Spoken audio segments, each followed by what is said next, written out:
গল্পের নাম বৃদ্ধাশ্রমে রাখা বাবা। একটা প্রশ্ন দিয়ে শুরু করি। আপনি কি কখনো ভেবেছেন যে মানুষটা আপনাকে হাঁটতে শিখিয়েছে, একদিন তাকে হাঁটতে শিখতে হয় একা? এই গল্পটা কল্পনা নয়, এই গল্পটা আমাদের চারপাশে প্রতিদিন ঘটে চলেছে। শহরে একদম শেষ প্রান্তে একটা বৃদ্ধাশ্রম আছে, নাম নীরব ঠিকানা। এই জায়গায় মানুষ আসে কথা বলতে না, আসে ভুলে যেতে। প্রতিদিন সকাল হয় এখানে, ঘড়ির অ্যালার্মে না, ঘুম ভাঙে শরীরের ব্যথায়। কারো হাঁটুর ব্যথা করে, কারো বুক ধড়ফড় করে, কারো শুধু মনটা ভার হয়ে থাকে। এই বৃদ্ধাশ্রমে থাকে ৬৯ বছরের হরেনবাবু। একসময় তিনি ছিলেন একজন স্কুল শিক্ষক। হাজার ছাত্রকে মানুষ করেছেন, কিন্তু নিজের ছেলেকে মানুষ করতে গিয়ে নিজেই একা হয়ে গেছেন। হরেনবাবু একটা অভ্যাস আছে, প্রতিদিন সকালে তিনি নিজের জামার পকেট থেকে একটা পুরনো ছবি বের করে, ছবিতে একটা ছোট ছেলে তার বাবার কাঁধে বসে হাঁটছে। ছেলেটার নাম অরুণ। হরেনবাবু প্রতিদিন ছবিটির দিকে তাকিয়ে বলেন, আজ আসবে তো? কেউ উত্তর দেয় না। অরুণ এখন বড় মানুষ, শহরে ফ্ল্যাট আছে, গাড়ি আছে, ব্যস্ততা আছে, কিন্তু সময় নেই। একসময় হরেনবাবু নিজে না খেয়ে ছেলের বই কিনেছিলেন, নিজের ছাতা ভিজিয়ে ছেলেকে বৃষ্টি থেকে বাঁচিয়েছিলেন।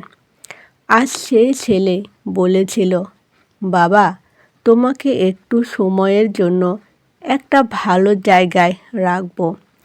একটু সময়, এই কথাটাই হরেনবাবুর জীবনের সবচেয়ে বড় ভুল বোঝাবুঝি ছিল। প্রথম মাসে অরুণ এসেছিল, দ্বিতীয় মাসে ফোন করেছিল, তৃতীয় মাসে শুধু মেসেজ, চতুর্থ মাসে কিছুই না। বৃদ্ধাশ্রমে বিকেলটা সবচেয়ে কষ্টের সময়, কারণ তখন গেটের দিকে তাকিয়ে সবাই অপেক্ষা করে, কেউ আসে না, তবু অপেক্ষা শেষ হয় না। হরেনবাবু প্রতিদিন বিকেলে চেয়ারে বসে থাকেন। কেয়ারটেকার জিজ্ঞেস করে, কাকু ভেতরে যাবেন? হরেনবাবু বলেন, না, আজ একটু দেরি করুক। এই আশ্রমে আরেকজন আছেন, রেণু মাসি, বয়স ৭৪। তিনি সবসময় বলেন, আমার ছেলে আসবে। আজ ১০ বছর ধরে তিনি এই কথাই বলেন। রেণু মাসির ছেলে বিয়ে হয়েছিল, বিয়ের পর তিনি নাকি বেঈমান হয়ে গিয়েছিলেন, তাই জায়গা হয়েছিল এখানে। একদিন রেণু মাসি হরেনবাবুকে বললেন, আপনি কি কাঁদেন? হরেনবাবু বললেন, না, কাঁদতে গেলে আর চোখে পানি আসে না।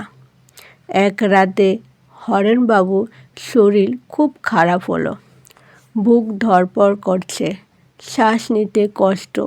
নার্স ফোন করলো অরুণকে, ১ বার, ২ বার, ৫ বার। ফোন ধরা হলো না। হরেনবাবু ফিসফিস করে বললেন, ও ব্যস্ত, ঘুম ভাঙবে না। রাতে তিনি ঘুমালেন। সকাল হলো, কিন্তু হরেনবাবু আর উঠলেন না।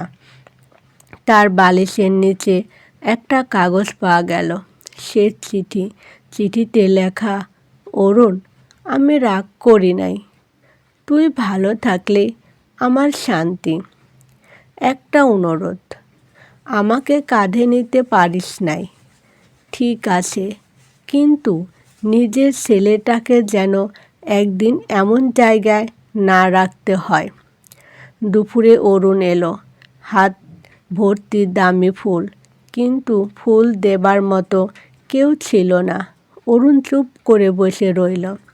তার হাতে তখনও ফোন।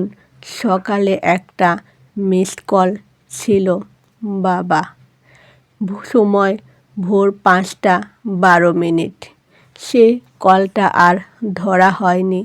এই গল্পটা শুধু হরেন বাবুর না, এই গল্পটা প্রতিটি সেই বাবা মায়ের যারা সন্তানের ভবিষ্যৎ বানাতে গিয়ে নিজেদের বর্তমান হারিয়েছে।